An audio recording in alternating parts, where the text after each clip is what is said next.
Hello everyone, this is Arif. In our today's video, we will talk about how to break 9 to 5 job cycle and become financially independent.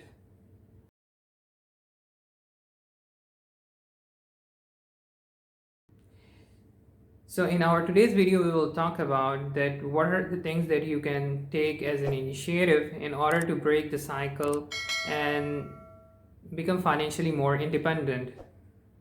Before going into those kind of details, I would bring up your attention that being a professional myself and working for more than 13 years in a corporate world, whenever we meet with our fellow colleagues at a office pantry during the coffee breaks and all, everyone is super um, tense and super concerned about their income, about their salaries, about their job security, what's going on in the economy. So these all factors is one of the main discussion topic whenever we meet casually. And you will quite often see these matters are very serious in nature, because even at your home, even if you are a young teenager or young kid, you will often find that your parents talk about money, they talk about inflation, they are saying that the price of the things are going up, whereas the earnings are going down. So these are some real talk, these are some painful talk which we encounter and observe in our surrounding, or even sometimes we ourselves talk to our friends. So what is the solution?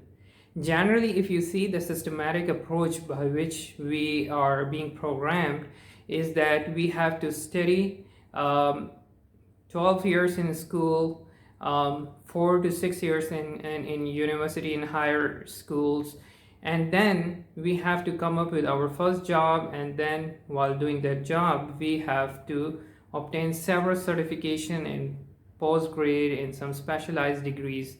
There is nothing wrong in that, but it's important to understand that why you're doing all these efforts at the first place.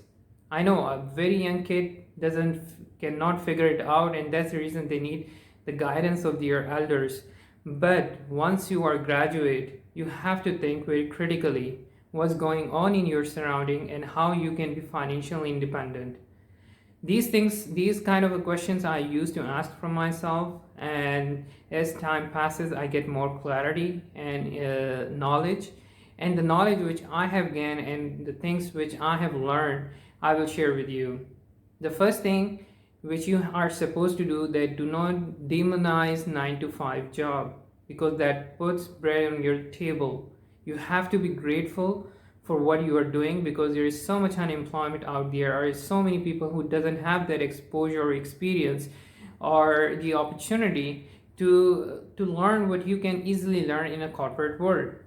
So that's one thing, be it corporate world or be it other kind of work which you are doing, but just be grateful for what you have right now.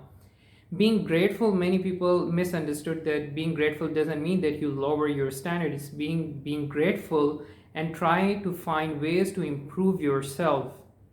So I can bet you that 99% who are watching this video will never be financially independent. Reason being, they do not follow, or they do not have the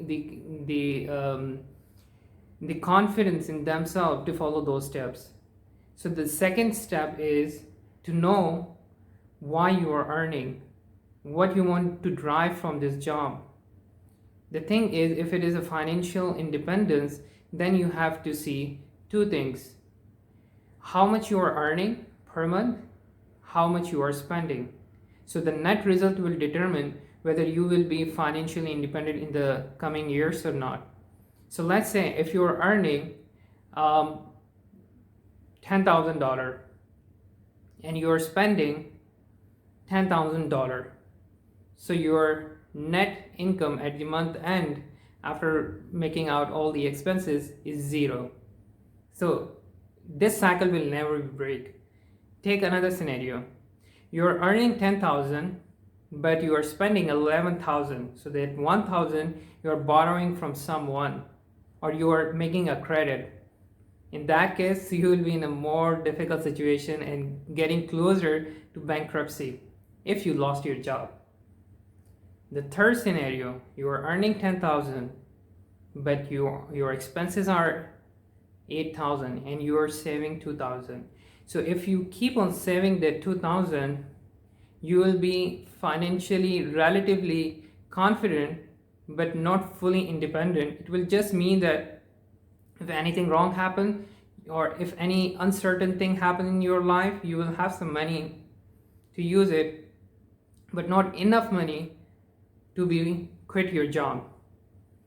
The fourth scenario, you earn 10,000, you spend, let's say 8,000, and you have 2,000, and that 2,000 you invest very wisely. You save certain proportion of that 2,000, you invest certain proportion of that 2,000, and you spend some proportion of that 2,000 in your self-education and real education. I don't mean to do a certificate unless until it helps you to get more earnings, but real education means how to invest further. So unless until you are doing that thing, you will not be able to. Many people I ask, they say we can't do anything because the reason being whatever we earn, it doesn't suffice our expenses or our expenditures in the month. So my advice to them is change your job or do something by which you can raise your earnings, because if you keep on doing what you're doing, sooner or later you're going to be bankrupt, or at the bare minimum you will keep on working in that cycle till your 60s or 70s. So the second thing which I have explained it to you, that you have to use your money very wisely, about you have to have knowledge. The third thing is make a goal, make a plan, how much you want to have it in order to leave your job and go start doing something else which you either really like it or you just want to continue your job, not because that you have to meet the end means, but rather you enjoy it. That you have to understand. So what you can do, you can simply see the equation. If your passive income, which is other than your salary, if that income exceeded your monthly expenses, this is the right time that you can quit your job and keep focusing and concentrating on your passive income. But that will only happen if with your job you keep on working on your passive source of income. What are passive income? What are the different sources of passive income? It could be investing in stocks, investing in bonds, investing in ETFs, putting money in mutual funds, saving your money in order to buy a rental property so you have a rental income, taking your car, putting on Uber or something, or putting on rental, and that car brings you some cash flow. So, or if you have a skill, you make presentation online on a Fiverr or other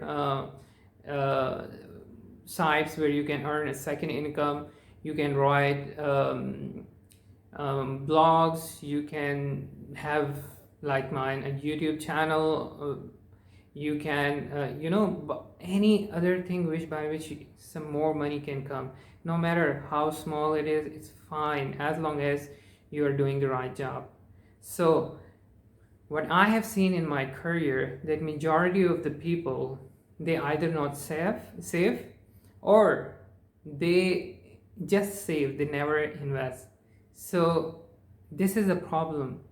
They say that the financial independence is not about having lack of knowledge, because the lack of knowledge can be filled, but it is about the behavior which you have to adopt.